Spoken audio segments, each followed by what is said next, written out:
ጠረግኔ በሌስነ ማለ ከነፋን አደኑኑ ይቻላል አኖ ለአማራም ለኢትዮጵያም ኩራት ነው። ምን ጥያቄ የለው። በጀግነት ተዋግቷል፣ በጀግነት ይዋጋ ወደፊት።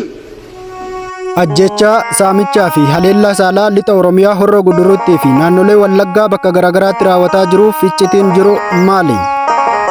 Barruun obbo Jawaar Mohammad bara 2025 keessa barreesse shira siyaasaa mootummaan PP uummata keenya wallagga bahaa fi horroo guduruu irratti raawwataa jiru sirriitti saaxileera.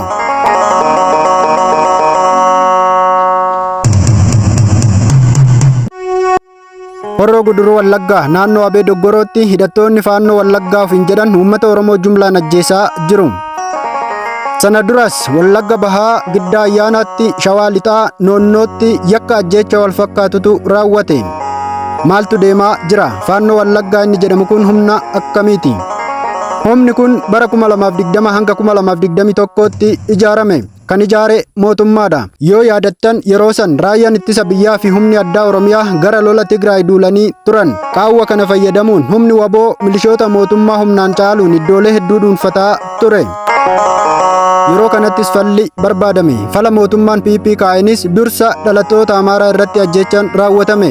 Gocha suniifis wabootti qumni laatame. No ለአማራም ለኢትዮጵያም ኩራት ነው። ምን ጥያቄ የለው።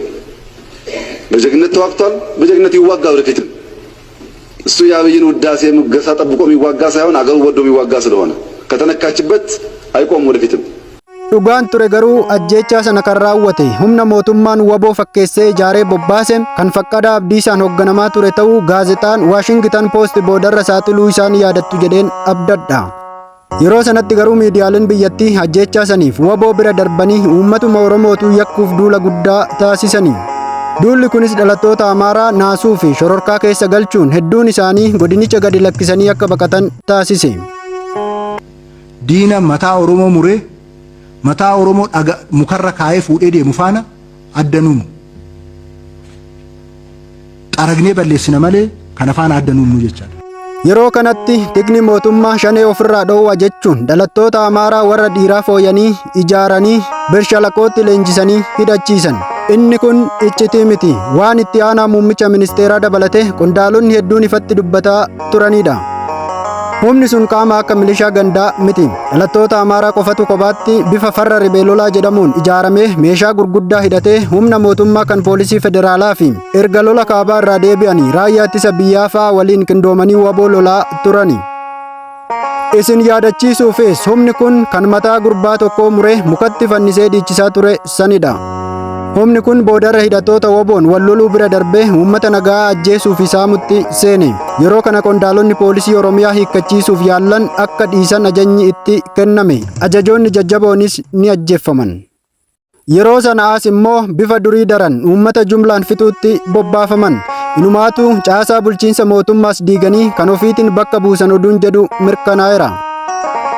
Humna kana ammas mootummaan bobbaasaa akka jiru ragaalee hedduutu jira.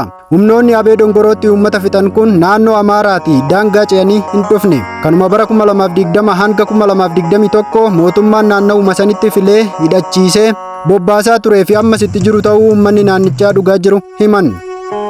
Jarri kun ajjechaa kana raawwachuuf dhufaa akka jiran dhaga'uun uummanni poolisiitti iyyatanii turan. Poolisiin ammoo humna keenyaa oli jechuun raayyaan ittisa biyyaa naannawa sana jiru akka dirmatee dhaabsisu gaafatan.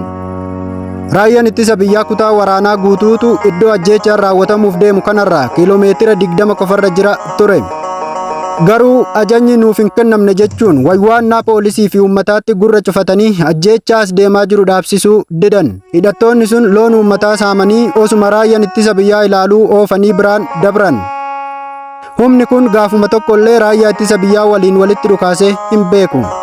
Maaltu deemaa jira? Mootummaan maaliif yeroo ammaa kanatti humnoota kana bobbaase? Deebiin isaa ifa gala. Baroota 2020 hanga 2021 shanee mootummaan ofii bobbaaseen Amaaraa ajjeechisanii akka waan Oromoon fixeetti ololuun uummata Amaaraa dallansiisanii of cinaa hiriirsan. Amma immoo humna Amaaraa gaafa hidhachiisan san fayyadamuun miskiina Oromoo fichisiisanii faannoo Amaaraatu isin fixe jechaa jiru. Akeekni isaanii Oromoon saba Amaaraatti dallanee haaloo akka ba'u walfixiinsa kana keessa ammoo umurii sirnichaa dheeressuudha. Adaduma sirnichi muddamuun shira akkanaa babal'isaa deemu kun tooftaa haarawaa miti. Wayyaaneenis gaafa muddamtu Oromoo fi saboota ollaa walitti buusuun of baraaruu yaalte ta'us hin milkoofne. Bilxiginnaanis tooftaa jararraa dhaalteen fayyadamuun ji'ootuma dabre kana Oromoon kallattii maraan ollootaan akka walitti bu'u yaalii hedduu godhaa akka jiru ni agartu. Akeekni shira kanaa Oromoon miira bakka maraa aggaammiin natti taasifamaa jira jedhu keessa galee ajjeechaa fi saamicha guyyuu irratti raawwatamu irraanfatee sirnichatti akka maxxanu taasisuudha. Hin milkaa'an uummanni Oromoo shira sirna PP'tti dammaqee gaaddisa tokko jalatti deebi'ee maal taanu waliin jechuutu fala waaraadha.